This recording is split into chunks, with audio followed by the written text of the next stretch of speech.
Boa tarde, pessoal. Eu sou a Juliana Benvenuto, assessora de investimentos aqui da XP. E hoje eu estou com uma presença super especial aqui para falar com a gente sobre renda variável. Lucas Feitosa, bem-vindo e obrigada por ter aceito o convite. Tudo bom, Ju? Obrigado a você pelo convite. É um prazer estar aqui com vocês fazendo esse bate-papo. Bacana, gente. O Lucas é fera em renda variável, né? Então, eu vou ser uma mera espectadora aqui pela próxima 1 hora. Então, já vão mandando suas perguntas aí sobre renda variável. E acho que para começar, Lucas, até queria falar um pouquinho, né, sobre o que aconteceu, o que está acontecendo no mercado, para daí passar a bola para você dar um pouquinho da sua visão, tá bom? Combinado. Então, acho que o investidor de renda variável, né, ele sabe muito bem que esses últimos dias, últimas semanas foram de fortes emoções na Bolsa, né? Então, quando a gente voltou do carnaval por aqui, foi quando as coisas realmente começaram a ir por água abaixo, né? E a gente teve ali 2 dias e meio de feriado, Bolsa fechada, quando abriu, realmente, todo mundo até ficou um pouquinho em choque, eu acho, né? Ninguém sabia muito o que fazer, e nos 30 dias seguintes a Bolsa despencou, vários circuit breakers, então realmente foi bastante assustador para o investidor. Acho que um fato interessante é que a Bolsa Brasileira em dólares foi a bolsa que mais sofreu, mais caiu no mundo inteiro, né? Então, a nossa bolsa realmente sofreu bastante. Acho que 2 principais motivos, né? Me corrija se eu estiver errada, Lucas. Acho que o primeiro deles é realmente a aversão a risco. Então, o investidor estrangeiro que já vinha saindo da Bolsa Brasileira, né? Desde o ano passado, ele, num momento como o que a gente passou aí com o coronavírus, ele realmente foi embora, né? Então a saída de capital realmente derruba a bolsa, né? Então o investidor estrangeiro foi embora, e por outro lado, a gente tinha o investidor brasileiro que boa parte deles tinha pouca experiência na bolsa, né? Muitos entraram ano passado quando a bolsa realmente só vinha de alta atrás de alta, e aí nessa queda, né, extremamente forte, se assustou e saiu vendendo. Então, exatamente. Esse foi o movimento que a gente viu, né? Então, até acho que mais um detalhe interessante, que é até para corroborar com tudo isso que eu acabei de falar, a Bolsa Americana, né? Acho que ali do pré-carnaval, vamos dizer assim, de 20 de fevereiro, até o pico do estresse mesmo, onde chegou ali no limite de queda, que foi em 23 de março, ela caiu 33%, enquanto a Bolsa Brasileira caiu quase 45%. E agora, né, do dia 23 de março até hoje, a recuperação ela foi muito maior já nos Estados Unidos, né? Então já subiu ali quase 30%, a Bolsa Brasileira subindo só 25%. Isso mostra que realmente a nossa bolsa talvez leve mais tempo do que a bolsa americana, principalmente pela questão do risco. Somos um país emergente, né, Lucas? Então, eu queria que você desse um pouquinho da sua visão para a gente, falasse um pouquinho aí do cenário. Legal, Gino, você está perfeito sua colocação. Assim, acho que essa crise, né, eu costumo sempre dizer que as crises, elas vão acontecer, né, o que a gente pode dar de garantia é que essa crise vai passar e lá na frente vão existir outras, né? Historicamente, isso faz parte do mercado, da economia, já vivemos diversas outras crises e passamos por elas. Assim, uma característica bem pontual da crise que a gente está vivendo, e a gente pode discorrer isso aqui mais à frente, é a nossa taxa de juros, né? A nossa taxa Selic hoje ela está completamente diferente de todas as outras que nós passamos lá atrás. 2015, 2016, 2008, todas elas, a gente tinha um cenário de juros a 14%, 15%, 18%, e hoje a gente tem a taxa de Selic, né, muito baixa. Esse realmente é o primeiro ponto. Assim, do que você colocou inicialmente, né, sobre o risco todo, eu acho que foi um mix, né, porque realmente o coronavírus ele está em alta, como a gente acaba vendo, só que às vezes as pessoas esquecem que junto do coronavírus, ali meados, né, do carnaval, início de março, a gente teve a questão de guerra de preço entre a Arábia Saudita e a Rússia, que foi um fator muito importante também para ter uma desvalorização na Bolsa, né? De fato, o coronavírus, por ser uma pandemia e tudo mais, é uma crise ligada à saúde, tem um grande impacto, mas a guerra de preço do petróleo também impactou muito e contribuiu bastante para essa formação de circuit break e da desvalorização das bolsas lá fora. Então, esse realmente foi um primeiro ponto. O que você falou até das recuperações, né, quanto aos Estados Unidos e agora o Brasil, essa crise agora que a gente está passando realmente ela assustou todo mundo, não só o investidor que estava entrando na Bolsa recentemente, né, mas se você conversa aí com gestores ou com o pessoal de mercado que está aí há mais tempo, ninguém ainda tinha vivido uma crise dessa magnitude de velocidade, né? Realmente ela foi uma crise muito rápida. Historicamente também, as crises elas têm uma duração média aí de desvalorização, né, de, sei lá, 115, 120 dias, e com uma desvalorização média de 27% na Bolsa, que, como você falou, em 30 dias a gente teve mais de 40% de valorização. Então, realmente foi o que a gente chama de uma queda, e, né, a princípio em V, né? A gente espera que ela venha muito rápido e que vai passar tão rápido da mesma maneira.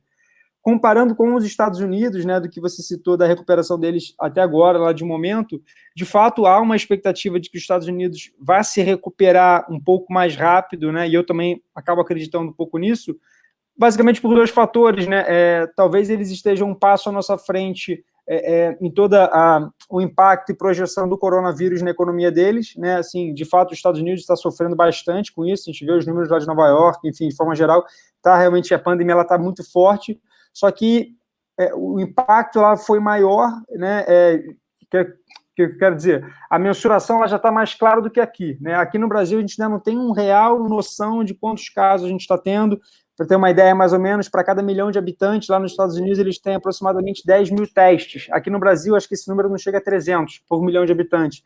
Então é muito provável que nós tenhamos muitas pessoas que estão com coronavírus e que isso não está sendo computado, né? Então esse é um fator para a recuperação talvez um pouco antecipada dos Estados Unidos. E o outro fator que, assim, é bem importante é que o caixa deles, né, o Fed, que é o Banco Central Americano, tem uma capacidade de injeção de dinheiro, né, de liquidez muito maior do que aqui o nosso Banco Central. E eles estão fazendo isso, né, com frequência, né, se vê nas últimas notícias, o Banco Central Americano está injetando muito dinheiro na economia, e isso realmente acaba compactuando, né, para que você tenha uma recuperação um pouco mais rápida.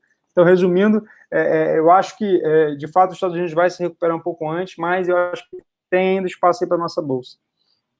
Legal, Lucas, perfeita colocação. Acho que você trouxe todos os pontos aí principais, né, para o que está acontecendo. Até queria que você comentasse um pouquinho mais a questão do petróleo, né? Então, começou também junto com o coronavírus. A gente viu um movimento bem atípico também nos contratos do WTI, né, que é o contrato negociado na Bolsa Americana, que entrou em território negativo um dia antes do vencimento. Então, que tipo de impacto pode ter aqui no Brasil, né? E o que isso significa realmente para o petróleo global, vamos dizer assim. Na verdade, eu sei que o WTI especificamente é mercado americano, basicamente, né? Mas o Brent também está em patamares muito baixos. O que aconteceu até dessa negociação negativa, assim, até tentando resumir um pouco, de uma forma mais simples, é que são contratos futuros, né? Derivativo, que a gente chama. Esses contratos, eles têm um prazo de validade, basicamente, né? Então, aquele contrato lá que negociou negativo é que ele estava chegando, resumidamente, ele estava chegando próximo do vencimento dele, né? E lá nos Estados Unidos, se você comprou aquele contrato e se você carrega ele até o vencimento, você precisa, de fato, ter uma liquidação física. Então, você recebe o petróleo na sua casa, vamos dizer assim, né? Brincando. Então, você, né, quem está operando, investidor ou trader, enfim, segura aquele contrato até o vencimento, você, de fato, tem que receber lá aquela quantidade toda de petróleo. Basicamente, né, você tinha muitas posições compradas, então eu tenho aquele contrato, eu não quero levar ele para o vencimento, eu vou tentar vender a qualquer custo para eu não ter que armazenar, né? O que aconteceu basicamente no petróleo é que a gente teve um excesso de oferta sem ter a demanda, né? Então, todo mundo que tinha suas posições de petróleo estava querendo se desfazer delas a qualquer preço. Então, basicamente, ela negocia negativo, porque eu que comprei, eu prefiro pagar para que você compre de mim, para eu não ter esse custo de armazenagem e não ter onde colocar o petróleo. Por isso que naquele contrato específico, ele acabou negociando no patamar negativo. O impacto disso no Brasil, eu acho que, poxa, a gente acaba tendo esse impacto porque o commodity petróleo é a commodity ainda mais valorizada no mundo, né? Vamos dizer assim, né? Então, qualquer tipo de impacto no preço do petróleo, ele vai atingir todas as bolsas, como aconteceu pelo mundo inteiro, né? E aí você vai ter, às vezes, uma disparidade na questão do real pro dólar, você vai ter esse impacto no Ibovespa. Então, é difícil até de apontar onde que vai ser esse impacto. É um impacto geral. Mais para frente, eu acho que, igual a gente tem visto aí, as cotações elas voltam a se estabilizar, né? O que é feito nesse momento é que você organiza lá com as melhores, com as maiores produtoras de petróleo, vamos dizer assim, para ficar mais fácil, uma redução na produção, né? Então eles pedem que, poxa, você, Arábia Saudita, que produz muito, para de produzir, reduz a sua produção para a gente controlar esse nível de oferta e de demanda e, de fato, você controlar esse nível de preço. Perfeito, perfeito, Lucas. Eu acho que só um adendo aqui é que acho que no mercado de petróleo, né, como mercado futuro, você tem muito especulador também, o que ajuda muito nesse tipo de movimento. Sim, né, exatamente. Perfeito. Legal. Com relação a juros, Lucas, queria também que você falasse um pouquinho mais, né, a relação, hoje a gente está realmente num patamar muito baixo de juros, o que isso impacta, por exemplo, no dólar, juros Brasil versus juros Estados Unidos, né, acho que é legal trazer isso para o investidor também. Legal, legal, isso é de fato um bom ponto até para a gente entrar na questão de se vale a pena, por exemplo, a bolsa ou não. Então, assim, juros hoje, né, o Banco Central, né, assim, desde lá, você entra na parte política, mas desde que tivemos a troca lá de presidente, Bolsonaro assumindo uma nova equipe econômica, a gente já vinha com um movimento de política monetária de redução da nossa taxa de juros, né?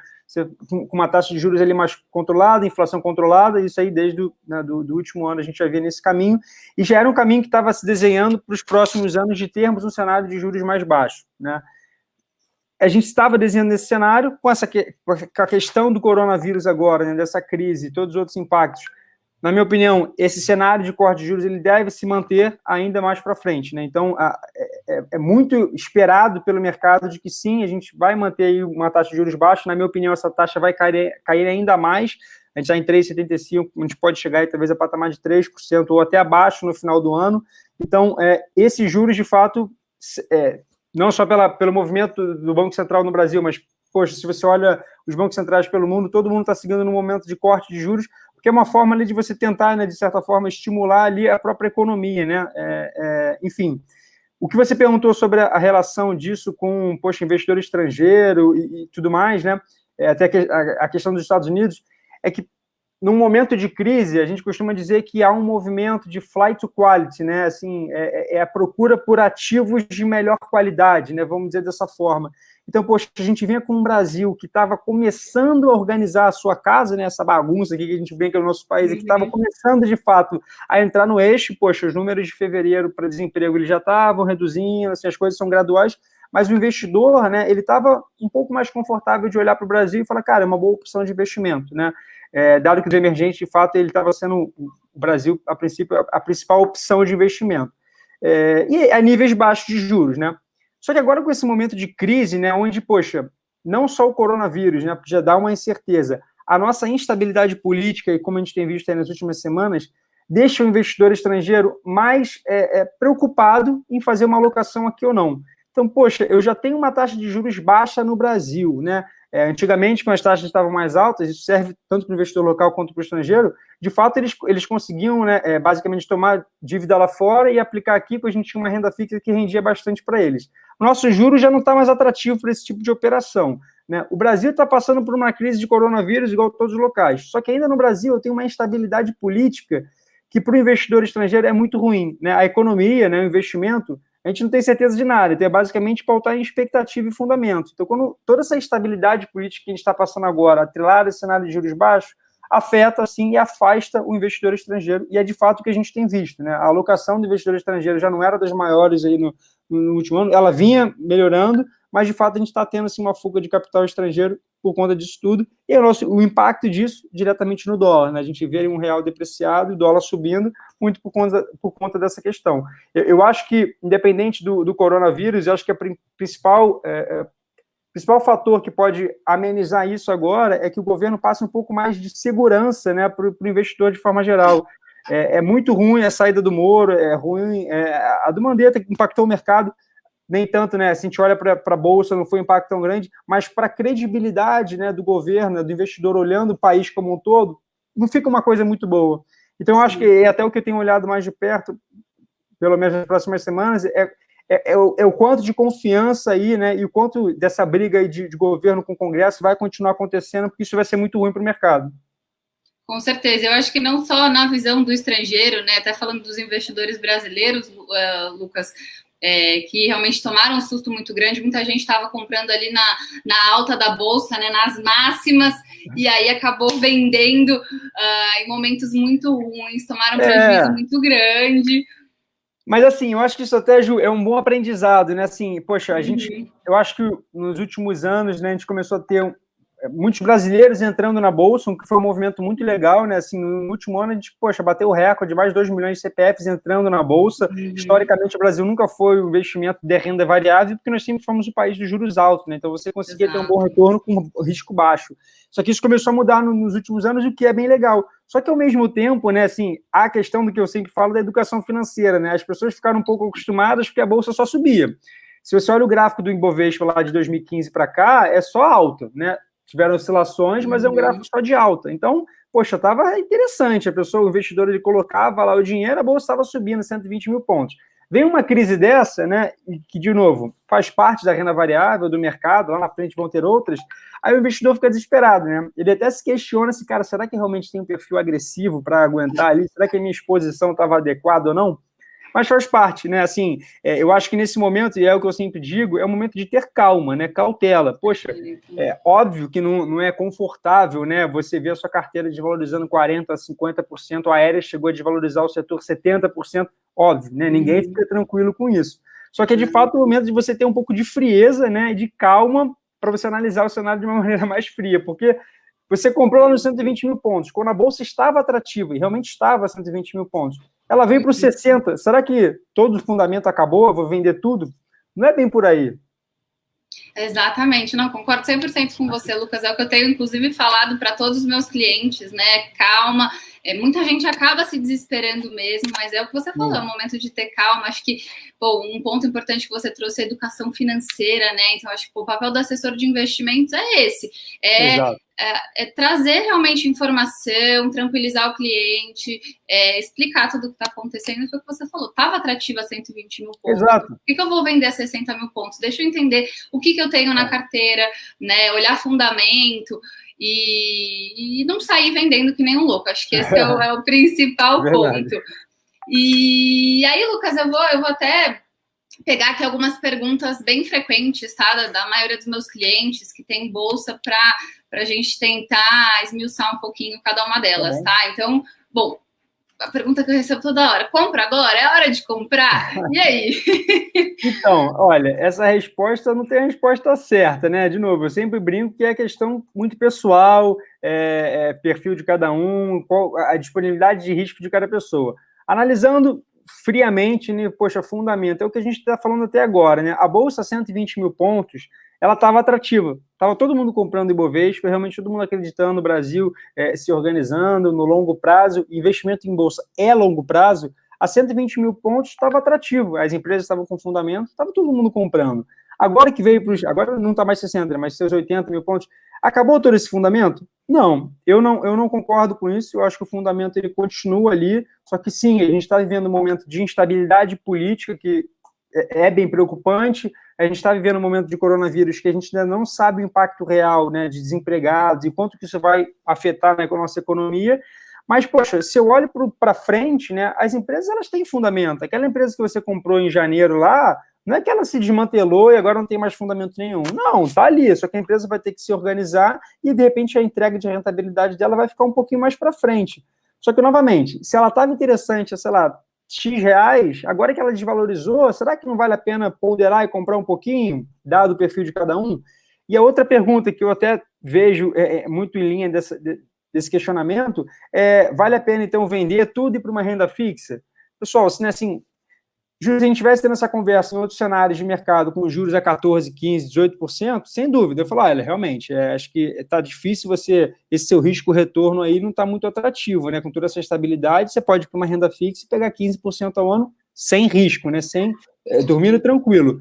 Com juros a 3,75 e já projetando, né, com uma expectativa de que caia mais, né, vamos arredondar isso, sei lá, 3% para o final do ano, faz sentido, né, eu migrar da minha renda variável, por exemplo, ou colocar toda a minha posição agora numa renda fixa, para eu esperar a bolsa acalmar, né, vamos dizer assim, e aí eu vou ficar, sei lá, 2 anos, eu não acho que a recuperação vai demorar isso tudo não, de forma alguma, mas vamos estressar aqui o cenário que eu fique 2 anos esperando a bolsa voltar para 120 mil pontos.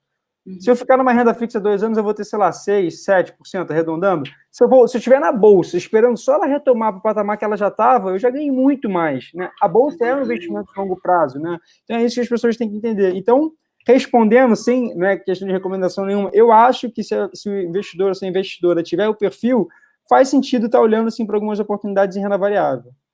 Legal, Lucas. E aí, o que eu reforço muito com os clientes cenário de curto prazo, muita volatilidade, muita incerteza. Então, assim, talvez a melhor estratégia seja ir comprando aos poucos, ao invés de pegar, né, tudo ali, comprar de uma vez, vai esperando, o mercado caiu de novo, é hora de comemorar, né? É hora de comemorar, vou comprar mais barato. Exatamente. O fundo do poço, eu brinco muito, ninguém vai acertar. Se não é muito exato, esquece isso, não tem. Se alguém te falou, é mentira.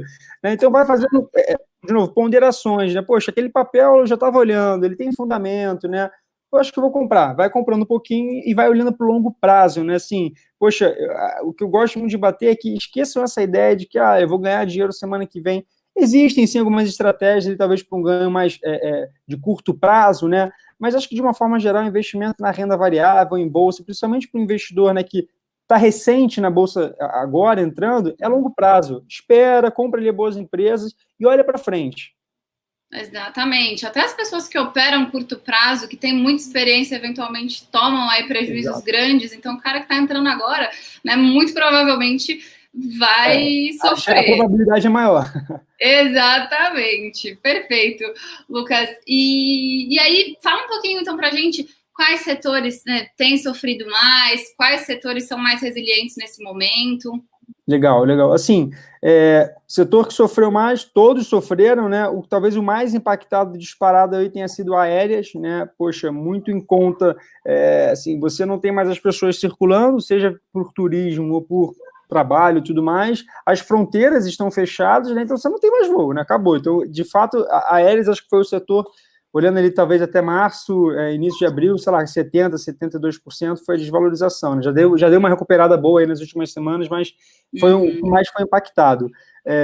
Assim, o que é mais resiliente nesse momento agora, eu diria, e até vendo um pouco da análise, até o que está no conteúdo da XP, que é super legal do pessoal entrar, a parte de proteínas, né, o setor de proteínas, uma JBS, uma Frig, porque o setor de proteínas, basicamente, as pessoas vão continuar consumindo carne, né, enfim, derivados disso, né, por mais que esteja na crise, poxa, carne, né, e proteínas vão continuar tendo consumo.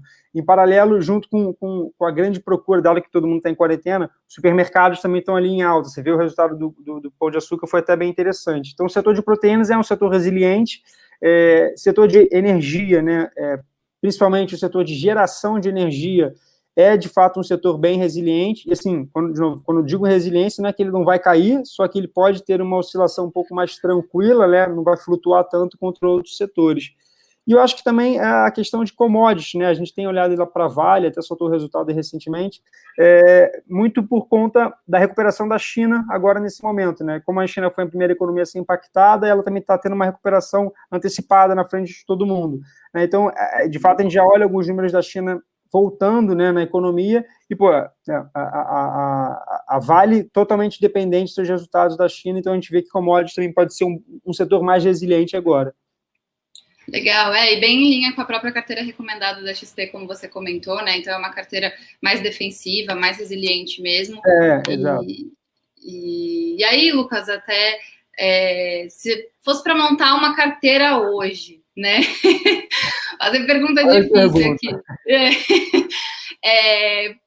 Para o investidor que, enfim, está começando agora, quer diversificar, o que ele faz? Ele monta uma carteira realmente mais resiliente, ele diversifica, aproveita papéis que caíram muito. O que você dá de dica aí? Então, olha, eu acho que diversificar faz parte da cartilha do investidor em qualquer cenário, tá? Independente de crise ou não, eu acho que tem que sim buscar por uma diversificação, mas também não é diversificar demais, né? Você, pelo menos, buscar alguns setores diferentes ali para compor a sua carteira. Então, sim, diversificação sem dúvida, independente do financeiro lá que a pessoa esteja olhando, tem que pensar em alguns setores. Assim, escolher como montaria uma carteira, né? Eu acho que eu teria, assim, eu concordo com esse movimento, né, de flight to quality, né? Eu acho que renda variável, como a gente fala, é risco-retorno, né? Nada é certo, nada é garantido, vai ter volatilidade, o papel pode cair. Dado que a gente já vive um momento mais instável, né, eu particularmente estaria migrando a maior posição da minha carteira para ativos, né, que seriam ali, de novo, de maior qualidade, né? Empresas talvez que estejam mais consolidadas, que essa geração de caixa esteja mais, né, estável, que independente desse momento de crise, né, elas vão conseguir surfar por cenário agora. Então, maior parte da minha posição talvez estivesse assim, no setor de proteína, né? Eu olharia talvez para bancos, o Banco do Brasil também, inclusive está na carteira da XP, que é muito ligado, né, à retomada da economia. Então, poxa, dado que o pequeno e médio empresário vai precisar tomar muito crédito, pode ser que o Banco do Brasil esteja diretamente ligado a essa retomada.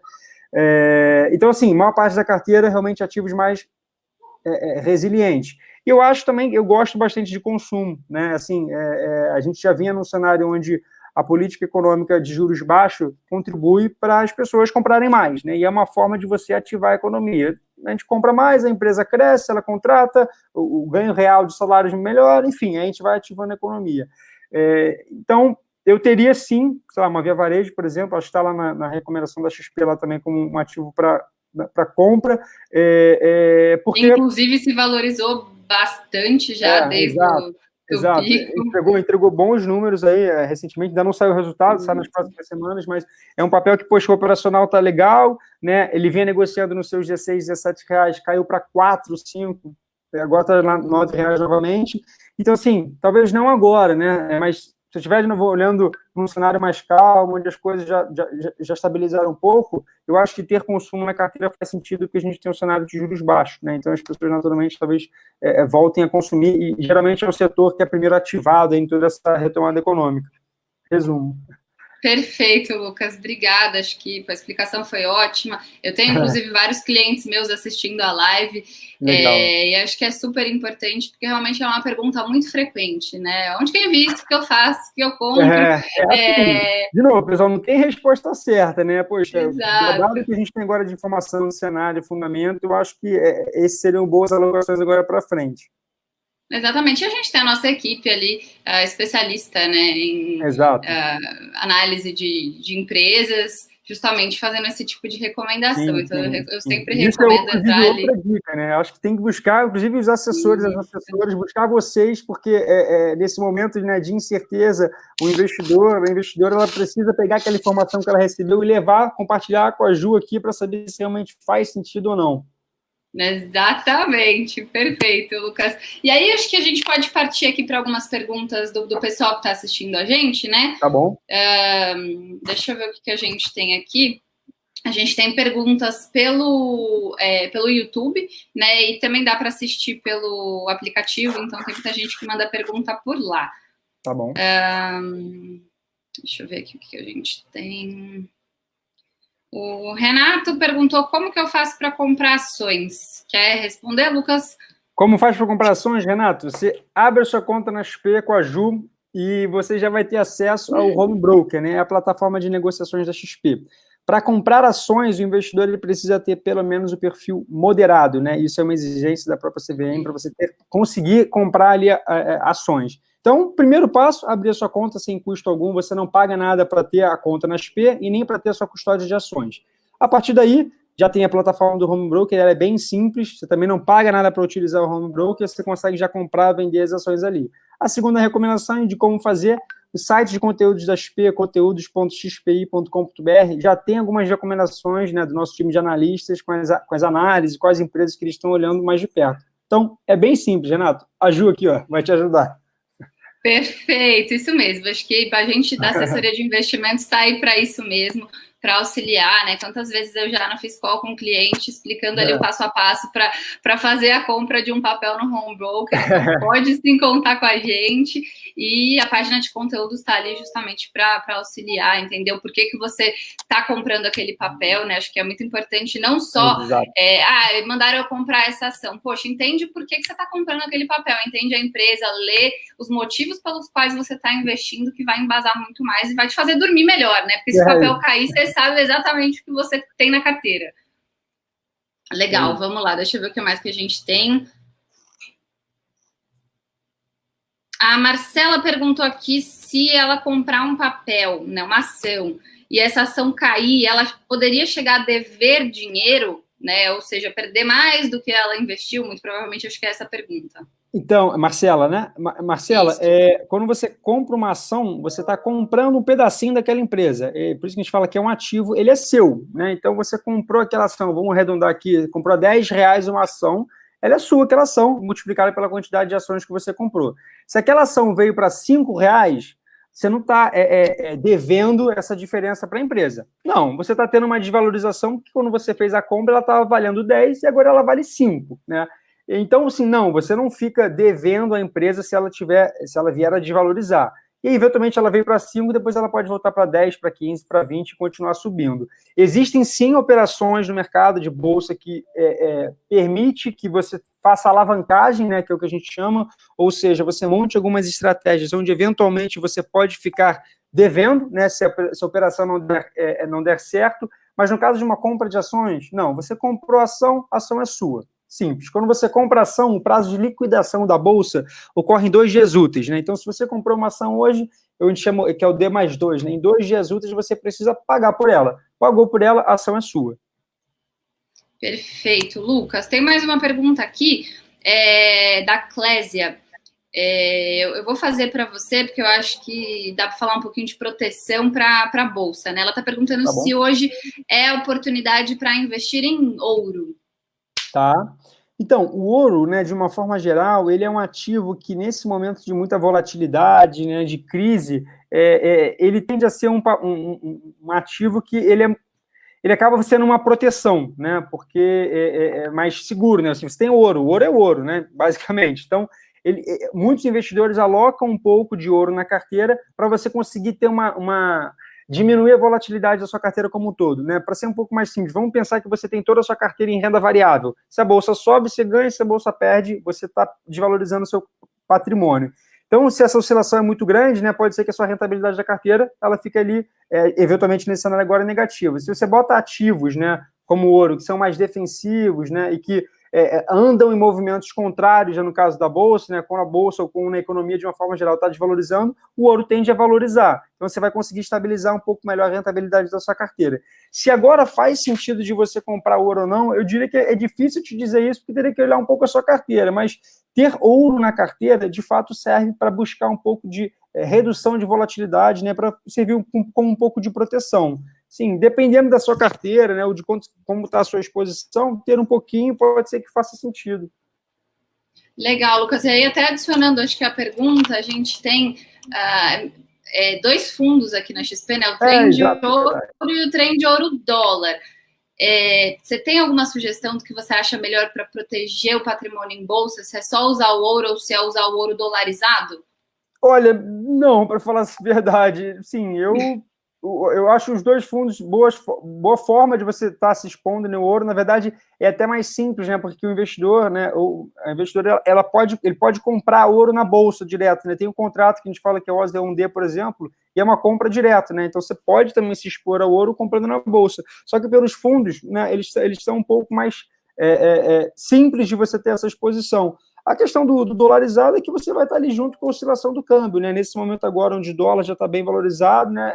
Talvez é uma análise um pouco diferente, mas, assim, de preferência, pelo ativo geral, eu acho que faz sentido, dependendo da carteira do investidor, ter um pouco. Assim como qualquer ativo que é mais defensivo, né? Às vezes, ações, por exemplo, que são mais dolarizadas, também fazem sentido uma carteira para você evitar essa oscilação, né? Tentar melhorar, às vezes, algum tipo de proteção. Então, não tem uma preferência, Ju.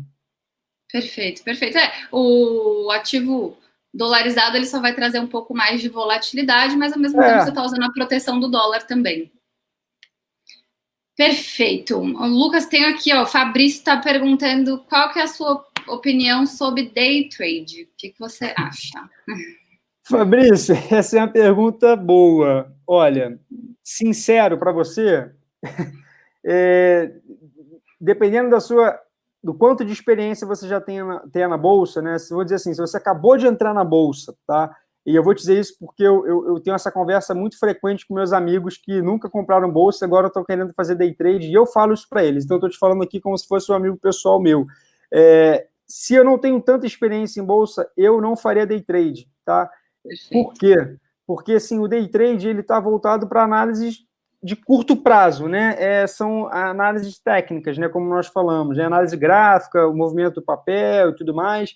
Dá para você rentabilizar a carteira? Dá, mas dá para você também perder, como, né, qualquer parte de renda variável. Eu acho que a questão do day trade é que você precisa conhecer mais a parte técnica, né? Você vai estar, de fato, ali olhando o gráfico daquela ação, o volume, média móvel e tudo mais, e alguns outros estudos para entender.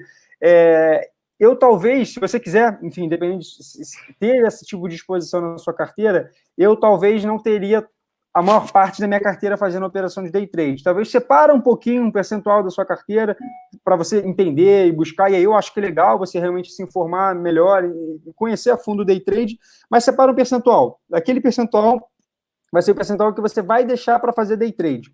E aí, beleza. Agora, fuja dessas questões aí de, eu ganho fácil, tantos por cento na bolsa, faça day trade.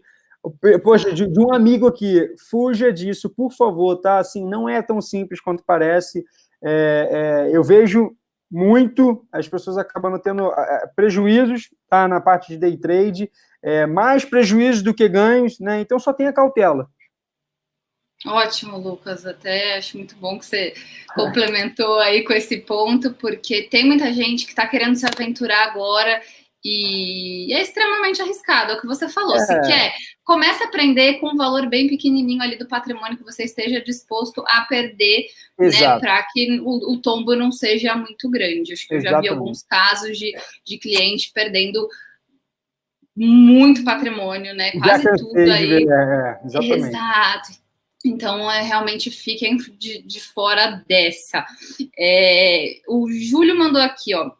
Boa tarde. Penso em longo prazo. A melhor forma de ter lucro, peraí que fica subindo aqui, de ter lucro é comprando ações e fundos imobiliários e cada vez comprando mais para receber mais dividendos de boas empresas? Tá, Júlio, né? Então, assim, Júlio, eu acho que são alocações talvez um pouco diferentes, né? Vamos lá, você falou do longo prazo. Sim, eu acho que a renda variável, de forma geral, é a longo prazo, é você comprar aquela boa empresa e, poxa, você esperar que ela entregue, que vai dando resultado e você vai ter rentabilidade no fundamento dela. Em paralelo a isso, faz sentido você comprar também empresas que tenham boas projeções de pagamento de dividendo, por exemplo, sei lá, as elétricas geralmente têm ali umas boas perspectivas? Faz. Só que qual é o ponto, né? E aí, sendo bem transparente, a empresa pagando dividendo, ela paga um percentual lá para você, né? Ela vai te dar lá, sei lá, R$1, vamos dizer. Aquilo ali é multiplicado pela quantidade de ações que você tem. Se a sua posição é muito pequena naquelas ações de dividendos, eu não sei se eu estaria mais concentrado na posição de dividendos ou se eu não estaria olhando talvez para empresas, né, que vão me ajudar a aumentar meu capital, né, que elas vão ter um ganho de capital, uma rentabilidade. E aí, conforme meu capital for crescendo, aí sim eu vou aumentando minhas posições de dividendos, aí eu acho que é legal. Mas o seu racional de, poxa, esperar o longo prazo, comprar boas empresas e também contribuindo para empresas que pagam dividendos, é de fato certo, porque você vai ganhando capital nas empresas rendendo e outras que vão, às vezes, dar aquela receita ali pelo dividendo. A questão do fundo imobiliário se equipara aí, né, um pouco essa alocação, esse momento que a gente está vivendo agora, né, poxa, os fundos tiveram uma baita desvalorização na cota, né, assim, meio que esperado, principalmente os fundos imobiliários de shopping, né, assim, os shoppings não estão abertos, não estão recebendo aluguéis, então os fundos tiveram uma forte desvalorização. Também foi um setor muito impactado. Novamente, se você estiver olhando a longo prazo, deixar um pouco da sua carteira para fundos imobiliários e aí olhando um pouco mais da carteira, pegando bons fundos, acho que também é legal. Perfeito, Lucas, ótimo. E aí o Décio está perguntando aqui, Magazine Luiza ou Via Varejo? Puta, olha... Olha, para te ajudar, a nossa equipe de análise, né, tem recomendação de compra para os dois papéis, então já dá para te dar uma ajudinha aqui. É difícil te dizer, mas eu gosto bastante da Via Varejo, tá? Assim, nada contra a Magazine Luiza, ela tem um operacional excelente, inclusive logística, mas eu tenho olhado para a Via Varejo por, sei lá, eu gosto das duas, né? Mas eu acho que a Via Varejo, eu tô confiante lá nela, eu acho que é um bom papel. Fizeram aquisição agora de outra empresa logística para melhorar a distribuição delas, eles cresceram muito no online. Então, não estou dizendo que a Via Varejo é a próxima Magazine Luiza, mas eu acho que ela tem um operacional agora bem redondinho, sim. Eu olharia para a Via Varejo. Legal, perfeito, Lucas. O Márcio perguntou aqui, vamos ver se a gente consegue ajudar ele. Iniciei com as compras de ações e minha maior dúvida está sendo a consulta sobre o valor atual de cada ação. Não estou sabendo ver se está em baixa ou alta. Onde posso fazer essa consulta? Até acho que eu posso responder essa, se você quiser me complementar, Lucas, na sua conta, né? Então, se você entrar lá, Márcio, Na página principal você consegue ver o valor que você pagou. Então, hoje a gente já tem já mostra para você o preço médio, né, o preço que você pagou e o preço atual da cotação. Então, mostra ali já a variação do papel em cima do seu preço médio. Perfeito. Outra forma, se você não estiver ainda confiante ali, você pode puxar suas notas, né, das últimas compras que você fez, né, assim, se você fez compras diferentes do mesmo ativo, né, em dias diferentes, provavelmente você vai ter que calcular aí quanto que está o seu preço médio. Então, também é uma outra forma ali de você buscar. Isso, perfeito. Até pouco tempo atrás a gente realmente não tinha no nosso sistema, né, a visualização do preço médio, mas a gente conseguiu colocar, então agora o investidor consegue ver o preço médio que ele pagou em cada papel, é ótimo. Vamos lá, deixa eu ver o que mais que a gente tem aqui. O Alexandre está perguntando qual a previsão do Ibovespa para o final desse ano. Então, o que a nossa equipe tem falado de Ibovespa para o fim desse ano? Então, a gente tem olhado o Ibovespa talvez próximo do patamar ali de 90, de repente 95 mil pontos. Eu estou olhando mais, de repente, no patamar de 90 mil pontos para o final do ano. Acho Perfeito. Que assim, as coisas talvez fiquem um pouco mais calmas ali após o semestre, né, meio do ano, talvez agosto as coisas já comecem a estabilizar um pouco melhor. Isso tudo vai depender também do que a gente está falando aqui da estabilidade política, né? Então, tudo dando certo, né? Não vou ter aí novas notícias aí, né, de Bolsonaro, enfim, soltando nada que possa impactar o mercado. Tudo mais constante, a gente tem olhado ali talvez o patamar de 90 mil pontos. Legal, ainda tem um viés bem positivo, né? Então, considerando a nossa taxa de juros, né, ficar comprado aí no Ibovespa é uma excelente opção para rentabilidade, mas só reforçando o longo prazo. Então, se der alguma coisa errada no meio do caminho, né, a gente não pode precisar desse recurso no fim do ano, é super importante. Deixa eu ver o que mais que a gente tem aqui. A pergunta aqui do Sandro. Comprei 800 ações de Itaúsa recentemente. Quando eles pagam os dividendos e quando forem pagar, se eu quiser receber em ações, como faço? Qual o procedimento? Não, então, Sandro, é diferente, tá? Assim, os eventos corporativos, né, que nós chamamos de dividendos, juros sobre capital próprio, bonificação, eles são diferentes. Então, assim, se a empresa está pagando dividendo, você vai receber lá um valorzinho, né, que a empresa anunciar, na sua conta. E eles, inclusive, anunciam a data lá projetada. Isso tudo fica a cargo da empresa, tá? A empresa que estipula como que vai ser pago. Geralmente, os bancos, né, Itaúsa, né, enfim, é hold, mas está ligada, ele tem uma previsão um pouco maior do pagamento. Às vezes tem outras empresas que divulgam que vão pagar dividendos, mas deixam a data a ser definida. Isso acontece também no mercado, você já tem direito àquele dividendo, mas ainda não está certo quando vai receber. A questão da bonificação, receber isso em ações, é um outro tipo, né, de evento que as empresas também podem fazer. O Bradesco fez recentemente, então ele, de fato, ele remunera o acionista dele com ações. Né? Então, ele dá uma nova quantidade, ou um percentual, né, de fato, de ações para os acionistas. O Bradesco, se eu não me engano, fez uma bonificação lá de ações de 10%. Então, você pegava aquela sua quantidade, 10% daquilo você receberia em ações. Então, é diferente, né? Você recebeu o dividendo, você não pode optar por receber em ações. Mas você pode pegar aquele dividendo lá, dependendo de quanto você recebeu, e comprar mais ações.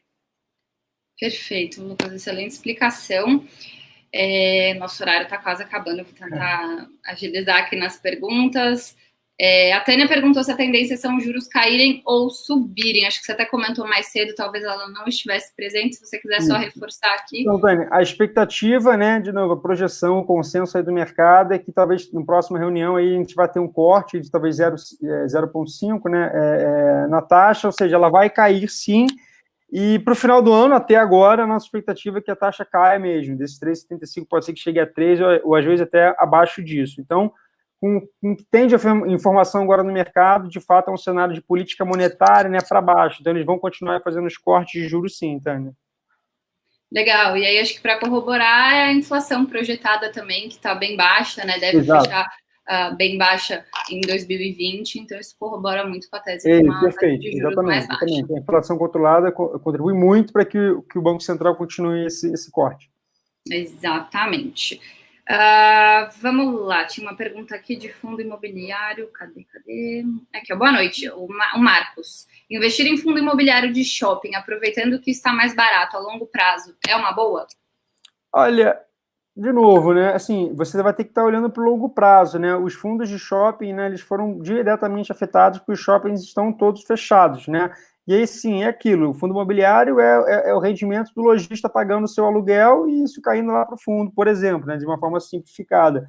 Então, essa retomada aí, ela vai estar muito em linha do que quanto tempo de quarentena nós ainda vamos ter. Isso está um pouco incerto, né? Assim, a gente não sabe como é que está esse impacto. Poxa, tenho visto notícias aí de que, de repente, os casos de coronavírus estão dobrando a cada dia, então a gente está numa situação que eu não sei quando que, de repente, vai ficar mais tranquilo para uma reabertura de shoppings. E tem um outro fator, né? Por mais que acabe a quarentena, né, e os shoppings reabram e tudo mais, não quer dizer que o consumo ele está retraído e as pessoas vão para o shopping comprar 2 vezes mais, né? Não é isso que vai acontecer. As coisas vão acontecer de forma gradual, né? Então, beleza, reabriu o shopping, aí volta a ter a circulação, as pessoas comprando, e dado que a expectativa de ter o desemprego, né, o número de março já foi um pouquinho maior do que de fevereiro, pode ser que a gente tenha um número de desempregados que vai impactar ainda mais essa retomada no caso do setor aí de shoppings. Novamente, se você está olhando para o longo prazo, né, se você pega ali uma boa carteira de fundo imobiliário que ficou descontado, poxa, eu acho que para compor a sua carteira, eu não faria talvez uma maior alocação, né, maior percentual da minha carteira, mas para ter um pouco, eu acho que de repente faz sentido. Legal, Lucas. E o Dionário, até para complementar essa pergunta, está perguntando de fundos de galpões logísticos. É o momento? Olha, boa pergunta. Galpões logísticos. Pode ser, tá? Você pegou. Assim, de novo, o que eu estaria analisando aí nessa questão dos galpões logísticos, né? O quanto das empresas, de fato, vai ter retomada na produção delas, né? Assim, você vê, poxa, uma Via Varejo ali fazendo uma expansão para logística, né? As empresas estão buscando... O momento no e-commerce também pode ser positivo. Exato, exato. Então, perfeito. Toda essa contribuição, no que eu quero dizer, você teria que estar analisando quais empresas ali vão estar realmente com a sua projeção de expandir toda a sua produtividade para eu investir ali na questão de galpões logísticos. Mas, assim, a sua análise foi bem sensata para o cenário que a gente está passando, né? Eu só, também, novamente, eu acho que eu não seria a maior parte da minha exposição, mas eu posso fazer sentido. Eu acho que no geral é isso. Assim como para ações a gente recomenda diversificar, né, Lucas? Em fundos imobiliários, acho que é o mesmo conceito, né? Não adianta você comprar um fundo só. É diversificar entre os setores diferentes. Você tem fundos de fundos de papéis, lajes corporativas. E a gente tem também no nosso canal de conteúdos a carteira recomendada. Então, a gente tem os analistas ali de fundos imobiliários. Essa carteira ela é renovada mês a mês, né? Então, pode sair, entrar fundo à medida que o cenário for mudando. Então, é muito importante acompanhar por ali também. Perfeito. Legal. Acho que para terminar aqui, vou fazer a última pergunta. O Michael, que não sei, vale comprar algum índice atrelado ao dólar nesse momento? Acho que volta até um pouquinho que a gente já falou do ouro, né, também, proteção, mas fala aí um pouquinho do dólar para a gente. Legal, não, assim, eu acho que, independente de ser o índice do dólar, né, eu acho que você comprar contrato futuro de dólar, talvez, se você não está acostumado com o tipo de operação, não seja a melhor forma, mas o racional de ter ativos dolarizados faz sentido, porque é uma forma de você diversificar até a sua carteira. Eu diria que até você ter exposições na sua carteira a ativos, né, internacionais é uma forma bem legal de você distribuir esse risco, né? Dado que, poxa, quando você está comprando Bovespa aqui, bolsa direto, o seu risco é Brasil, né? Se você tem, seja o dólar, né, ou seja alguma empresa talvez lá de fora, isso ajuda novamente a você distribuir, né, esse risco que está na sua carteira. Então, o dólar eu acho legal, né? Tem até empresas que são dolarizadas, você pega uma Suzano, que tem muita receita em dólar, você pega uma JBS, 74% da operação está lá fora, também é bem dolarizada, ajudam a você ter aí essa melhor distribuição, né? Assim, a correlação do índice Bovespa e dólar não chega a ser 1 para 1, né? Mas geralmente quando a bolsa sobe, o dólar cai, e quando o dólar sobe, a bolsa cai. Então, quando você tem, sim, ativos que estão mais dolarizados, ele ajuda a balancear um pouco a sua carteira. Então, faz sentido. Legal, eu acho bacana você trazer isso, Lucas, porque não necessariamente as pessoas precisam comprar dólar, né? O fundo cambial pode estar exposta ao dólar de outras formas, né? Então, como você falou, tem papéis que têm receita dolarizada, você pode investir em fundos internacionais e por aí vai. Então, tem diversas alternativas para você ter essa exposição que não seja necessariamente comprar um fundo cambial, por exemplo, ou comprar a moeda mesmo. Né? Exato. Assim, eu sei que tem alguns COIs, talvez na plataforma, que tem a sua exposição lá fora, também, de repente, dentro da carteira faz sentido. Então, é legal você diversificar assim com ativos lá de fora. Bacana. Lucas, acho que o nosso tempo está se encerrando. Eu queria te agradecer muito. Acho que você trouxe muita informação, muito válido, acho que até para mim, né, para os investidores no geral. Então, muito, muito bacana mesmo. Obrigada por ter aceito o convite. E espero te receber aqui mais vezes. Não, por favor, pode fazer, sempre quiser. É um prazer estar aqui falando com vocês. Acho que é super legal a gente trazer esse tema, né, deixar aberto para dúvidas, é muito comum. Sou super a favor de a gente democratizar cada vez mais o investimento. Gosto de deixar lá o meu canal do Instagram. Quem não sabe, eu tenho lá um canal, Lucas Feitosa Lima, que eu falo de renda variável, eu tento tirar algumas dicas, não é somente podem seguir. Canal. Pode seguir lá, vai ser um prazer falar com vocês e muito obrigado pelo convite, João. É um prazer estar aqui. Obrigada, gente. Obrigada aí pela participação de todos. Agora vocês vão ficar aí com uma outra live também bem legal, Business Talks. E é isso. Lucas, obrigada mais uma vez. Um abraço para todo mundo. Tchau, tchau. Bom feriado. Bom feriado.